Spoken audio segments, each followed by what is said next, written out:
Last day हमने start किया था सरफेस केमिस्ट्री, और सरफेस केमिस्ट्री में हम लोगों ने क्या क्या पढ़ लिया था। एब्जॉर्प्शन किसको बोलते हैं, एडजॉर्प्शन किसको बोलते हैं, एडजॉर्प्शन कितने तरीके का होता है, फिजिजॉर्प्शन, केमिकलॉर्प्शन, थोड़ा बहुत आइडिया दोनों में डिफरेंस, एडजॉर्प्शन एब्जॉर्प्शन में डिफरेंस थोड़ा बहुत बताया था, समझ आया था, पक्का क्लियर है? तो आगे बढ़े।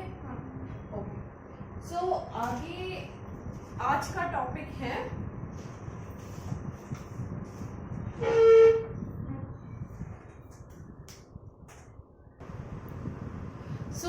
आज का टॉपिक है एडजॉर्प्शन आइसोथर्म।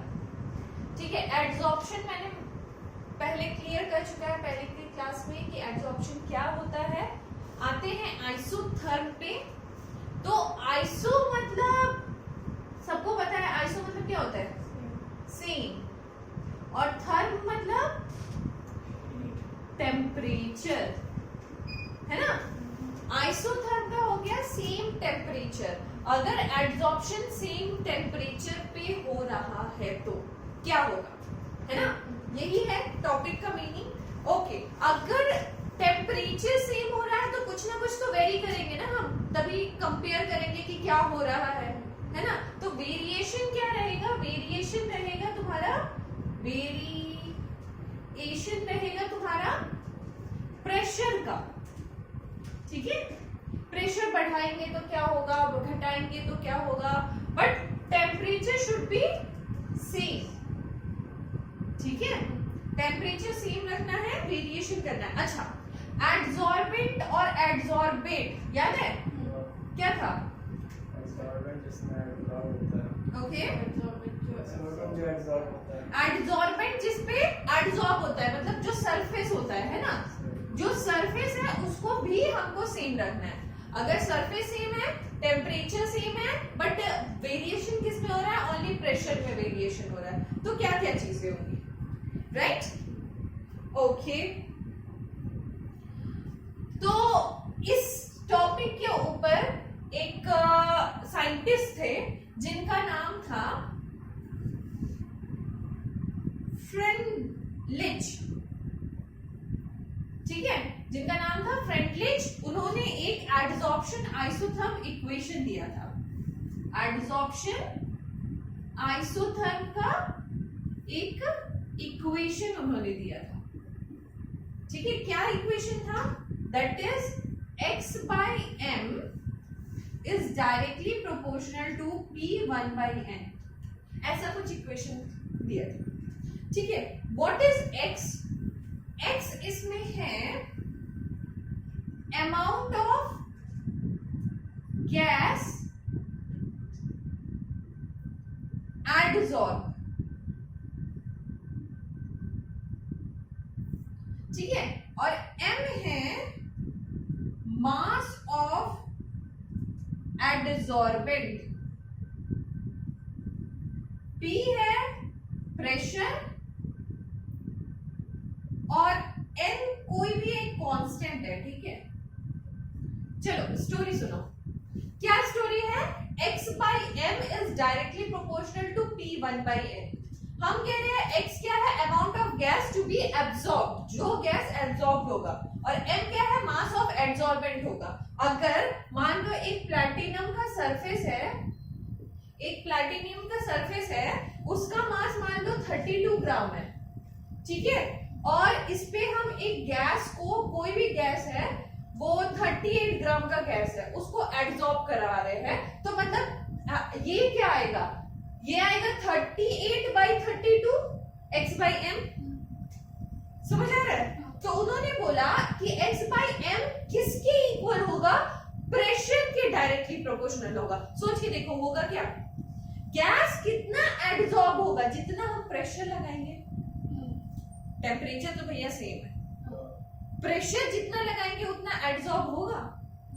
वही इक्वेशन इन्होंने दी, राइट?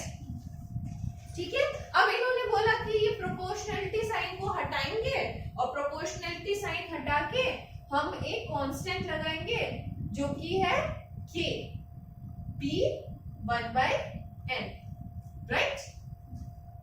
एक प्रोपोर्शनलिटी साइन हटा दिया। ठीक है, इसके बारे में स्टोरी आगे बढ़ती है, कम से कम इतना भी नोट कर लो। सो रब कर ले, तो जो भी है अब इस पे ही काम करना है हमको, इस इक्वेशन पे, ठीक है। So if I am plotting a graph where तुम्हारा y एक्सिस पे x बाई एम को रखती हूं और x एक्सिस पे प्रेशर को रखती हूं, तो ग्राफ कुछ ऐसा दिखता है। देखो क्या ये ग्राफ होगा ऐसा, सोचना। हाँ देखो, प्रेशर 0, x बाई एम की वैल्यू 0, प्रेशर बढ़ रहा है, x बाई एम की वैल्यू बढ़ रहा है, प्रेशर और बढ़ रहा है, एड्सॉर्प्शन और हो रहा है सरफेस पे, है ना। एक टाइम आएगा जब प्रेशर बढ़ाने पे भी एड्सॉर्प्शन नहीं हो रहा होगा, कांस्टेंट हो जाएगा, होगा। क्लियर है ग्राफ, ठीक है। अगर अभी तक हम बोल रहे थे टेम्परेचर में कोई चेंज नहीं करते हैं, इफ टेम्परेचर इज चेंज्ड, अगर टेम्परेचर चेंज करते हैं तो मेरा ग्राफ प्रैक्टिकली जो ऑब्जर्व हुआ वो मैं दिखाती हूँ। प्रैक्टिकली कुछ ग्राफ ऐसा ऑब्जर्व किया गया था।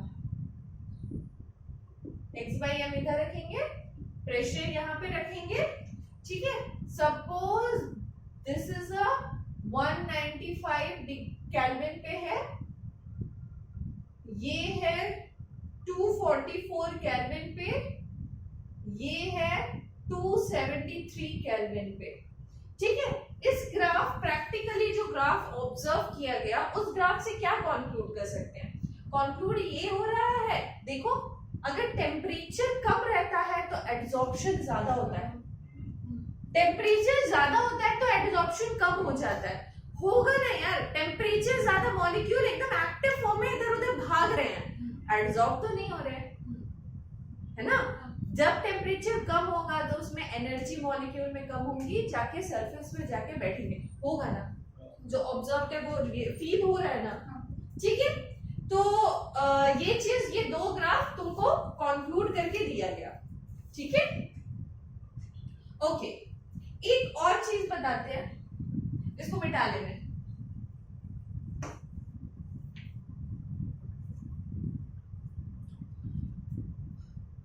केस स्टडी कुछ किया गया है, ठीक है। ग्राफ अपना यही वाला था सपोज, ठीक है, और इसका एक्सप्रेशन क्या था? x by M is equal to K P 1 by N, ये एक्सप्रेशन था अपना। सपोज केस 1 में n का वैल्यू हम 1 लेते हैं, सॉरी 0 लेते हैं, पहले 0 रखते हैं फिर 1 पे आएंगे। 0 कब होगा n का वैल्यू? n का वैल्यू 0 कब होगा? सॉरी n बोल रहे हैं 1 by N, sorry, so sorry, 1 by N का वैल्यू 0 रखते हैं। 1 बाई एन का वैल्यू 0 कब होगा? जब n इंफिनिटी होगा, बहुत बड़ा, है ना, तब ना 1 बाई एन का वैल्यू 0 होगा, ठीक है।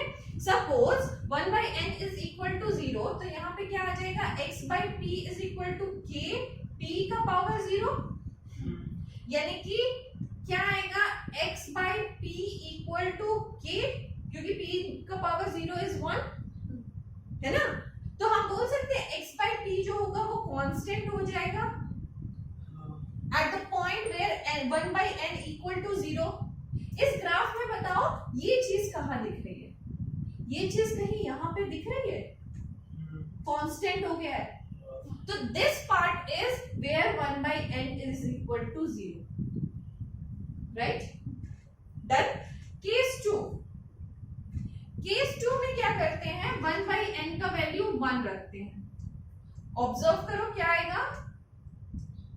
x by P equal to, sorry x by M ना, सब जगह x बाई पी लिख रहे हैं, कोई कुछ बोल नहीं रहा है।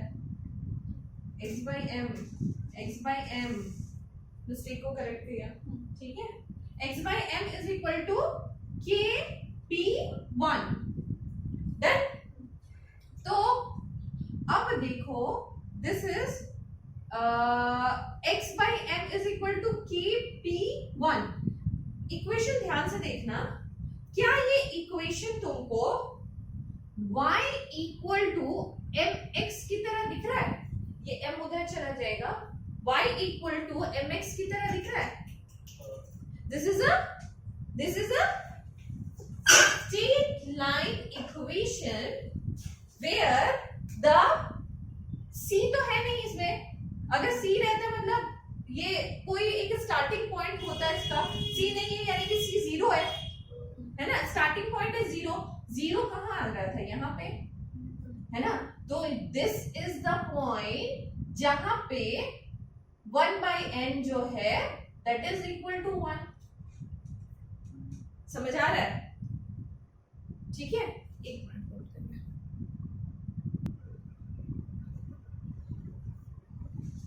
डन. तो c जीरो कहां हो रहा है, स्टार्टिंग पॉइंट इज दिस, तो ये ग्राफ कुछ यहां का है. ठीक है, और ये पोर्शन हम क्या बोल सकते हैं, ये वाला जो पोर्शन है दैट इज क्या बोल सकते हैं, ये जीरो से ज्यादा है. यहाँ पे 1/n जो है वो जीरो वैल्यू से ज्यादा है और 1 से कम है, बोल सकते हैं. तो ये 3 केसेस है जो कि तुम्हारे एग्जाम पॉइंट ऑफ व्यू से इंपॉर्टेंट है. ठीक है, पूछा जाता है कि ये 3 केसेस बताइए.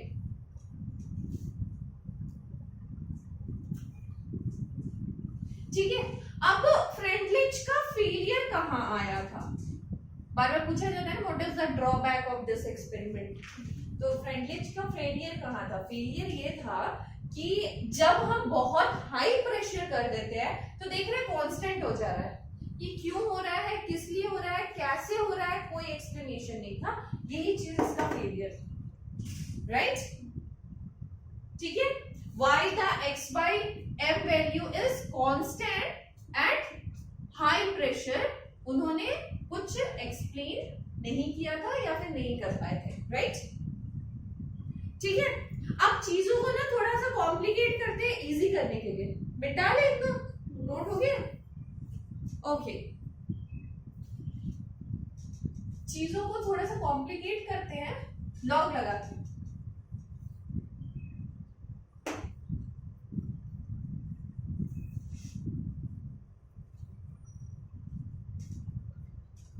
एक्सप्रेशन क्या था, x/m equal to kp 1/n, यही एक्सप्रेशन था.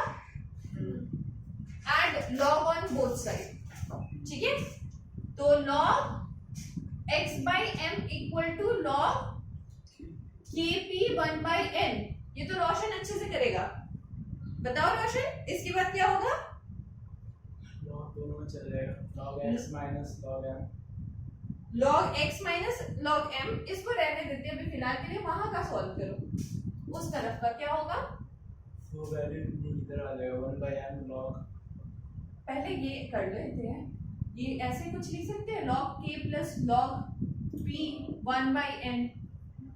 सोनल को अगर नहीं समझ में आया है तो यहाँ पे एक ब्रैकेट डाल के लिख लो, log ab is equal to log a plus log b. ठीक है, वही चीज किया है, देखो क्या है, फॉर्मूला है भाई, log ab is equal to log a plus log b.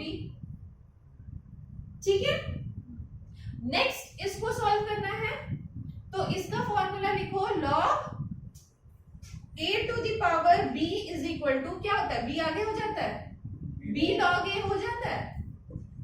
ठीक है, फॉर्मूला यूज करते चलो. तो ये क्या हो जाएगा, log k plus 1/n log b हो जाएगा.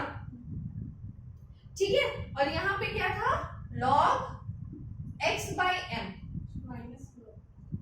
क्यों, नहीं ये ऐसे उतार दिया बस. ठीक है, अच्छा इसको देखो और एज्यूम करो इसको एज अ y. ठीक है, और इसको एज्यूम करो this is the intercept point c plus this is m and this is x. Assume करो इसको, this is y equal to c प्लस mx. Again straight line equation. ठीक है, अगर ये स्ट्रेट लाइन इक्वेशन होता है तो हमारा ग्राफ क्या था, x बाई एम और यहाँ पे प्रेशर, ऐसे ही ग्राफ था। पहले c का वैल्यू 0 था, इसीलिए हमने ग्राफ 0 से स्टार्ट किया था।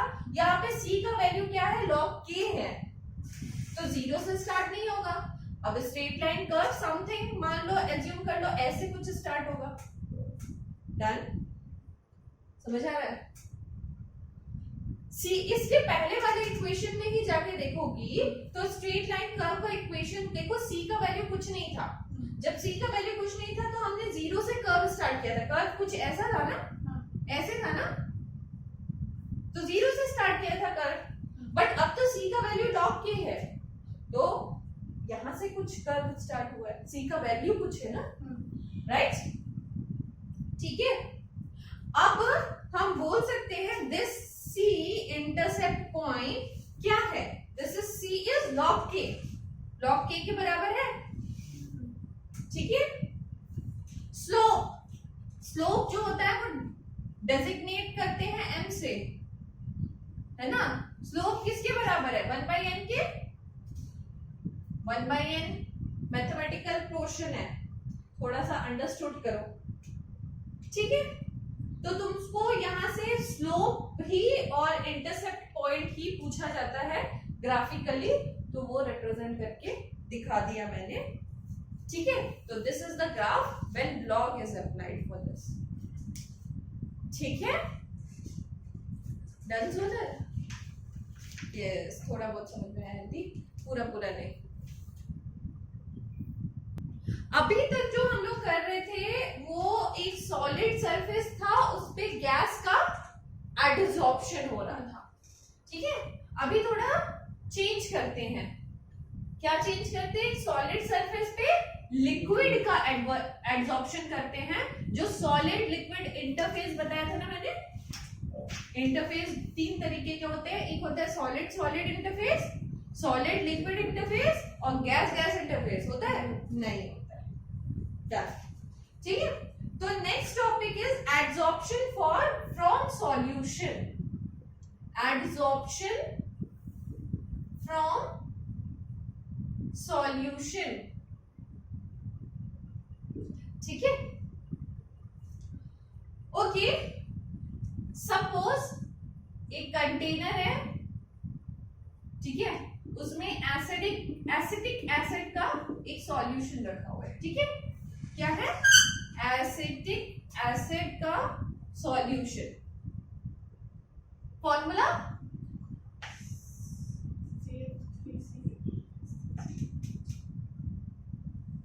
ठीक है, एसिटिक एसिड का एक सॉल्यूशन रखा गया है और उसमें मैंने डाल दिया कुछ पार्टिकल चारकोल के।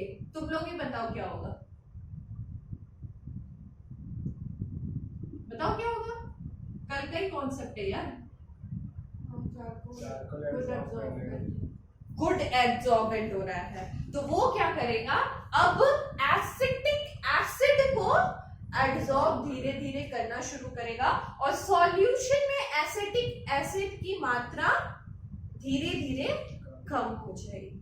राइट, तो सॉल्यूशन में जो बनता है सॉल्यूट प्लस सॉल्वेंट करके बनता है, तो आखिर तक क्या बच कर जाएगा, धीरे धीरे करके सॉल्वेंट ही बचता जाएगा और सॉल्यूट के कुछ पार्टिकल हो सकता है बचे तो बचे। अंडरस्टूड? ठीक है, ये जो माइन्यूट सा कॉन्सेप्ट है ना, ये जेईई का क्वेश्चन है। ठीक है, okay, so this is all about solid पे लिक्विड का एडसॉर्प्शन होना। डन? वैसे ही अगर मान लो एक और एग्जांपल तुम्हारे बुक में, जो एनसीईआरटी बुक में दिया हुआ है, यहाँ पे एक लिटमस सॉल्यूशन है, क्वेश्चन पूछा जाएगा कैसे, एक लिटमस सॉल्यूशन है और उसमें हमने डाल दिया चारकोल। ठीक है, क्या होगा बताओ, what would be the result? litmus solution, you know, litmus solution is near about blue color का होता है। क्या होगा उस कलर का? ब्लू कलर क्या बचेगा, कलरलेस सॉल्यूशन हो जाएगा। ठीक है, ऐसे ही कुछ 1 मार्क्स क्वेश्चन पूछ सकते हैं। ठीक है, ओके, तो फ्रिडलिच ने इस पे भी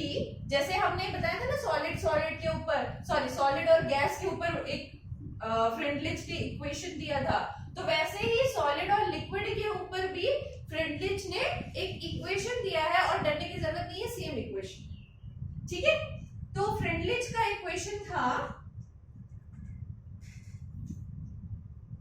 क्या स्पेलिंग थी यार,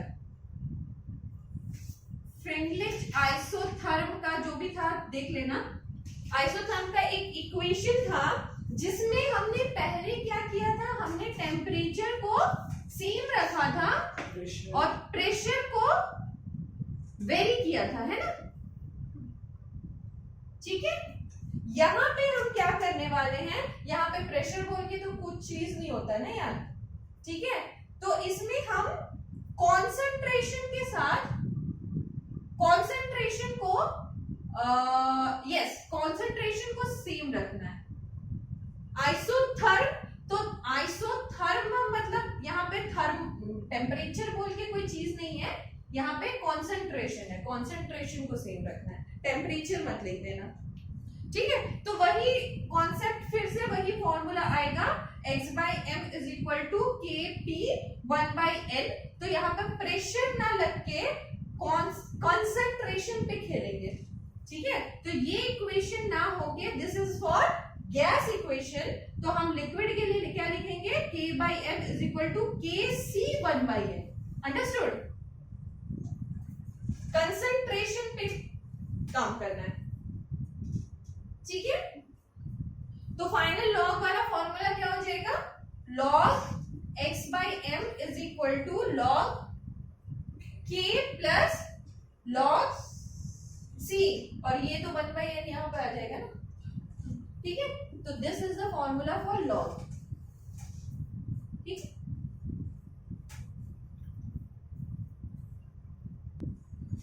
चलो, तो ये सारी चीजें जो हमने को ने ब्ला ब्ला ब्ला ब्ला बहुत सारी चीज पढ़ी, तो उसका एप्लीकेशंस क्या क्या है, कुछ एप्लीकेशन सोच के बताओ, क्या एप्लीकेशन है एडसॉर्प्शन का, काम क्या आने वाला है एडसॉर्प्शन में, कुछ काम आएगा तभी उसको पढ़ेंगे, काम ही नहीं आएगा तो क्यों पढ़ रहे। व्हाट आर द एप्लीकेशंस,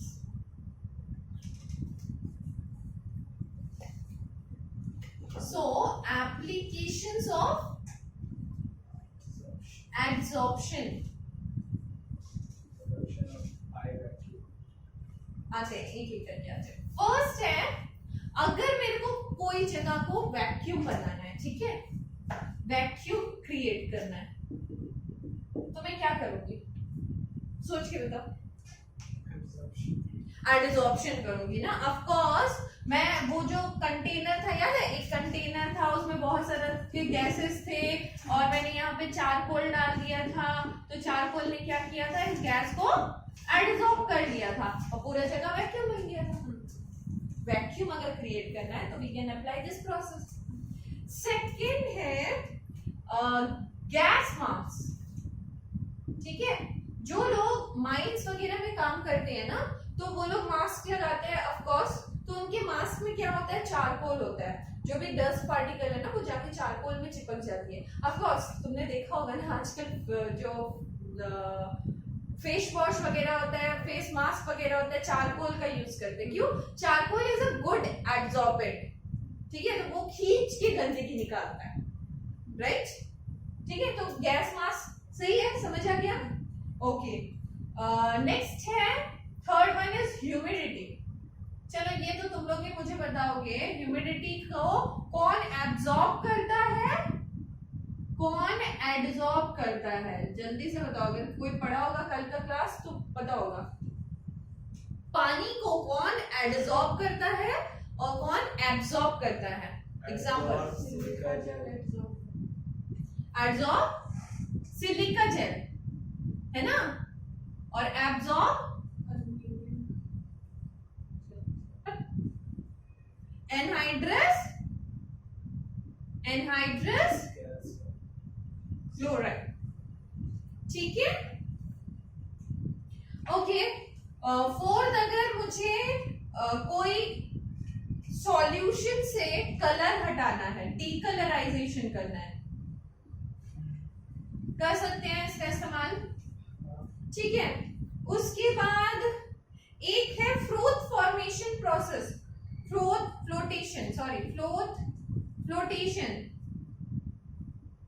ये क्लास आई थिंक 10th का टॉपिक है, एक्सट्रैक्शन है ना। उसमें हम लोग कौन सा ओर यूज करते हैं, सल्फाइड ओर। यार सल्फाइड ओर भी वही काम करता है, एडजॉर्प्शन का ही काम करता है, गंदगी को एडजॉर्ब कर लेता है, ठीक है। क्रोमैटोग्राफी पढ़ा हुआ है, क्रोमैटोग्राफी तो क्लास 7 से पढ़ रहे हैं।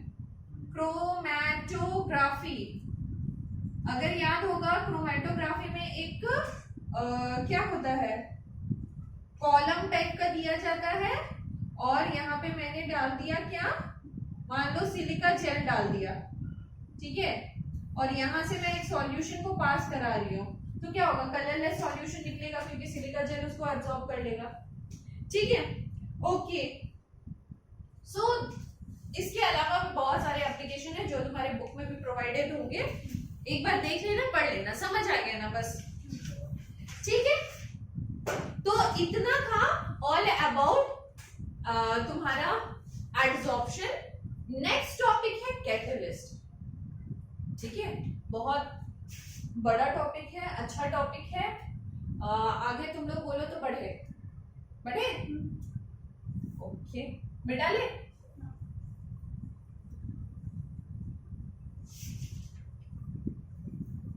चलो कैटलिस्ट के बारे में बहुत कुछ पता होगा, तो जितना पता है थोड़ा थोड़ा बताओ। कैटलिस्ट,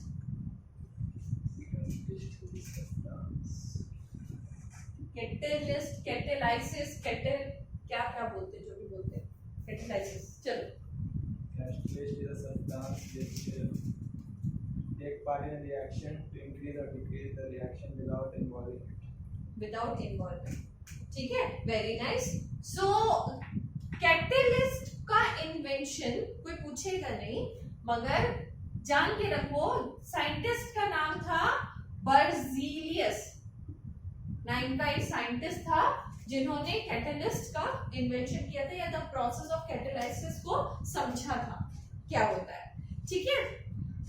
अगर मैं इसमें इंपॉर्टेंट पार्ट अगर मार्क करूं, तो बहुत सारे रिएक्शन तुम्हारे बुक में गिवन है, उसमें क्या क्या कैटलिस्ट यूज होते हैं ना, वो क्वेश्चन पूछे जाते हैं। जैसे कि तुमको क्या किया जाएगा, यहाँ पे रिएक्शन दे दिया जाएगा और यहाँ पे कैटलिस्ट दे दिया जाएगा और बोलेगा मैच द फॉलोइंग, ठीक है। यहाँ पे कुछ रिएक्शन कुछ कैटलिस्ट, बोलेगा मैच द फॉलोइंग। तो this type of questions may be created by this topic, ठीक है। तो आपको रिएक्शन के साथ कैटलिस्ट का नाम याद रखना इंपॉर्टेंट है। तो एक एक करके थोड़ा बहुत रिएक्शन बताते जाते हैं जो जो इंपॉर्टेंट है। जैसे कि फर्स्ट रिएक्शन तुम्हारा तुमको देखने को मिलेगा KClO3, जो होता है जिसको हम बोलते हैं डिकम्पोजिशन ऑफ KClO3, वो होता है, डिकम्पोज होगा तो क्या निकलेगा, KCl प्लस O2 निकलेगा, बैलेंस कर लेना तुम लोग। कैटलिस्ट यहाँ पे यूज होता है MnO2, तो आपको याद रखना होगा अगर ये रिएक्शन हो रहा है तो कौन सा कैटलिस्ट लग रहा है, ठीक है। तो catalyst is what, catalyst increase और decrease the rate of reaction without involving in it.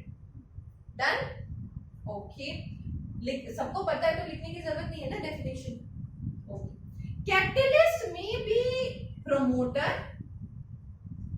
May be poison, demoter नहीं होता है, ठीक है। Catalyst may be promoter, may be poison. Promoter मतलब समझ में ही आ रहा है, increase the, no, increase the function of catalyst. Promoter increase the function of catalyst, ठीक है। तो ये अगर कैटलिस्ट के साथ जाके बाइंड होगा ना, तो जो रेट ऑफ रिएक्शन बढ़ना है और तेजी से बढ़ेगा, ठीक है। और पॉइजन जाके बाइंड कर दिया तो क्या होगा, decrease the functioning of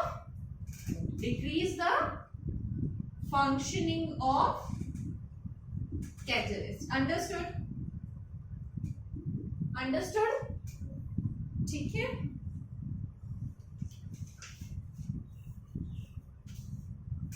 okay, कर लो, एक एग्जांपल दे दिया जाए इसका, ठीक है। हैबल प्रोसेस सुने,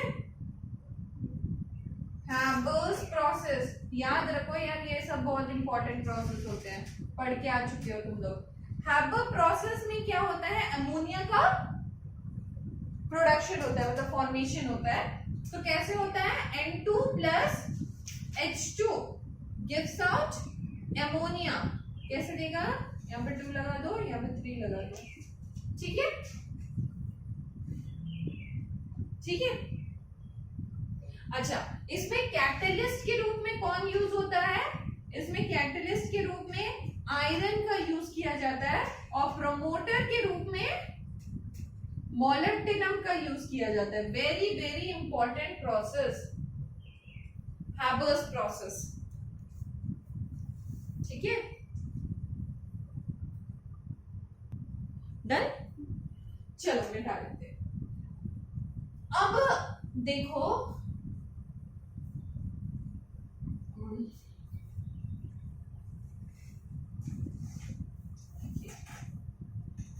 catalysis may be homogeneous, may be heterogeneous,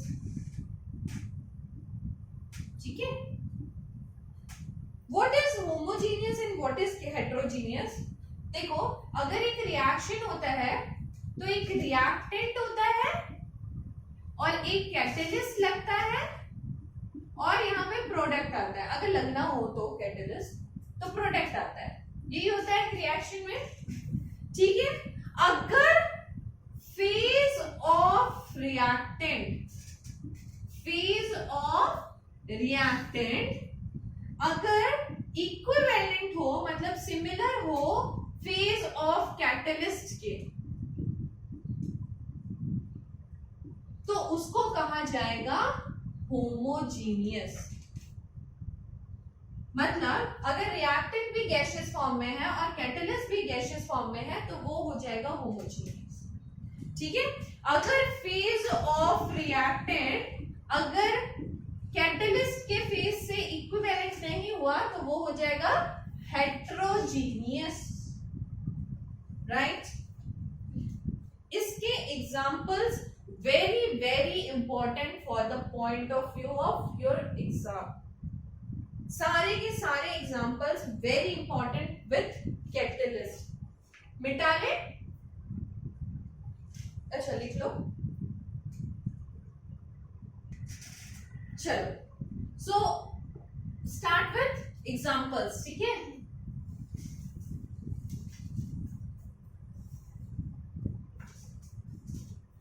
first example है तुम्हारा SO2 प्लस O2 अगर NO के प्रेजेंस में SO3 प्रोड्यूस करता है, and this is also, this is gas, this is gas, this is gas and this is also gas। बताओ ये होमो है कि हेट्रो है, ठीक है।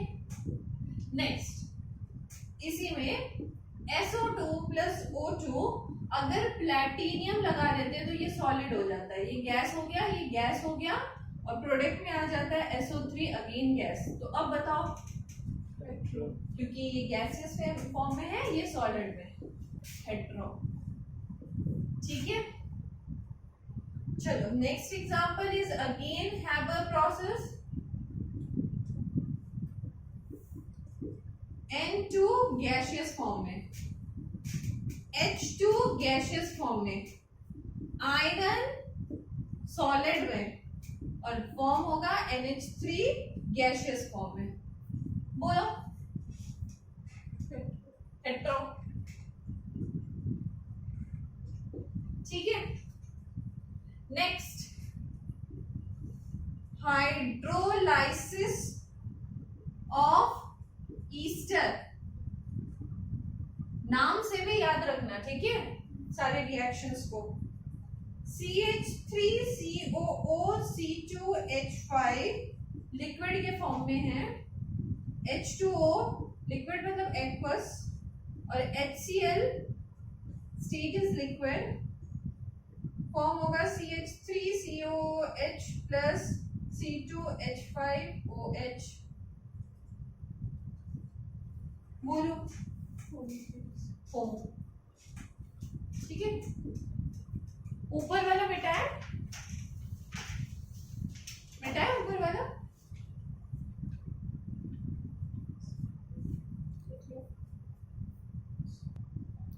चलो ऊपर वाला मिटाते हैं।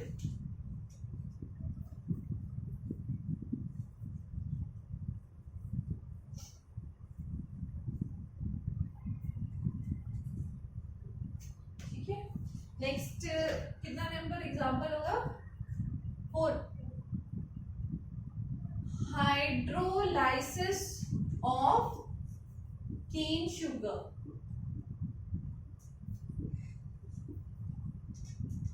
C12H22O11 plus H2O in the presence of H2SO4, C6H12O6, C6H12O6.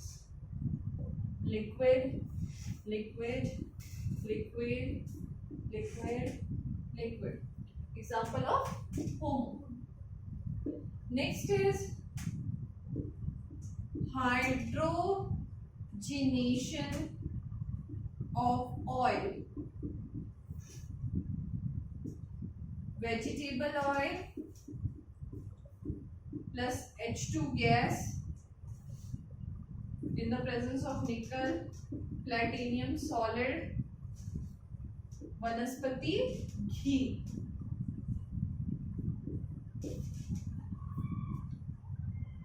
बताओ, liquid, gas, solid, solid, of course hydro, है ना। Last one, Oswald process.